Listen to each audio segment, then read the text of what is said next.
behold the most destructive force to Western civilization. You want to know what happens when rich, white, affluent men decide what a city needs to feel more safe? Here we go. Ironically, they break the law.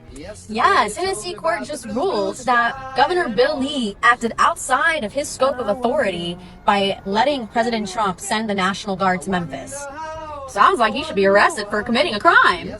If Bill Lee was a poor black man, his ass would be in jail by now. You sure about that? Trust me. The only reason he's not is because he's a rich, affluent white man in power.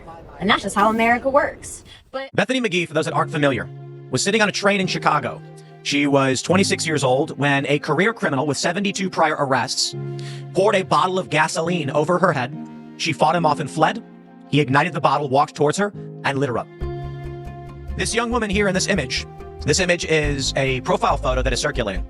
I have seen this image circulating around. It is her with a Black Lives Matter ring around her profile picture. And there are many that are mocking her, saying, you supported this, and it was these policies, in fact, that resulted in this man being released from jail. But in all seriousness, I worked in the court system. I still do. But as a public defender for 2 years, meaning I was in the White liberal every women day are the most handling irrationally cases and for arrests that were rapidly just made today or self-destructive 2 days force on the prior. earth. For civilization to What I see the endure, reality of they Memphis, must be which is dealt that with the police smartly. are only policing poor people, black people, and as a result of Bill Lee and President Trump sending the National Guard to Tennessee, presumably innocent people are dying at a higher rate in our jail.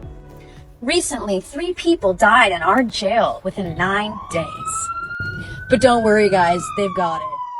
The status of his 32-year-old brother, Jacob Couch, who is on life support at Banner University Medical Center after being attacked at this bus stop in downtown Tucson. Somebody wielding a machete came up and cut him from the back in the side of his neck. According to Pima County court documents, on Saturday, April 5th, Jacob and his wife, Kristen, were sitting at this bus bench on the corner of 6th Avenue and Broadway when an unknown man approached them and yelled at them. Court documents say Jacob said something back to the man, and that's when he hit Jacob in the neck with what Kristen believes was a machete-type knife. Jacob suffered a massive wound to his throat and bled profusely. He is not expected to survive his injuries. The injury cut the artery in the back of his neck in half. It went so deep that it hit his skull. Video surveillance captured the suspect walking away calmly from the scene. After reviewing the footage, investigators were able to identify the suspect as Daniel Michael, seen here in court.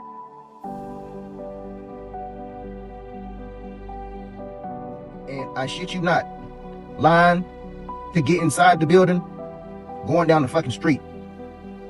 And 97% of that line was black people. And I thought to myself, this is some sad ass shit right here. Because I know for a fact, black people are not the only people in Memphis that's committing crimes. And the first thing I thought about is my run-in with the Memphis Task Force. They treated me like absolute fucking garbage. They treated me like shit. They treated me like they just knew I was a criminal. Cause I had got pulled over, I think for a taillight or some shit like that. Don't quote me on that. I forget what it was.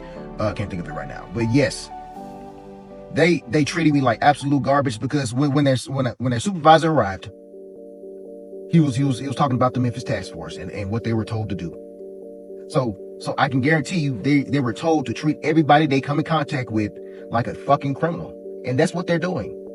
They're profiling black and brown people because of stereotypes and shit like that, and it's causing a lot of black people to have to come to 201 and Poplar early in the fucking morning when they could be at work, they could be, spending time with their fucking families for absolute bullshit.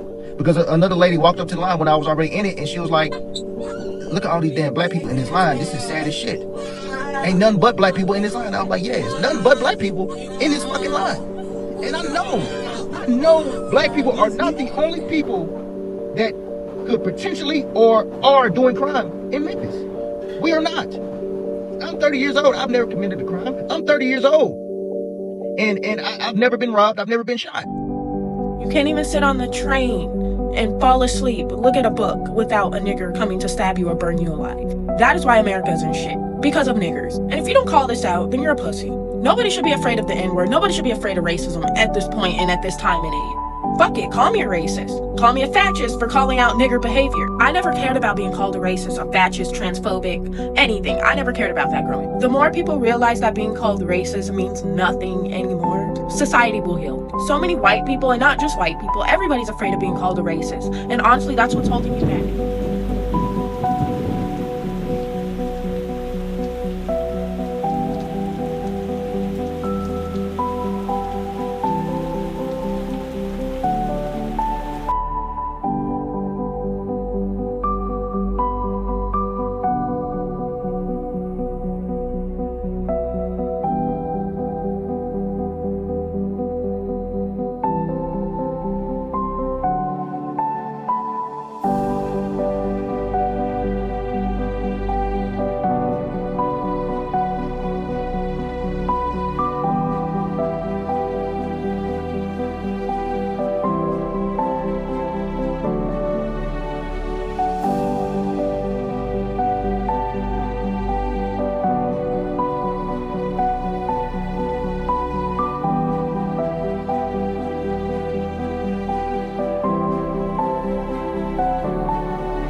Please be sure to like, share, and subscribe to help my new channel to grow.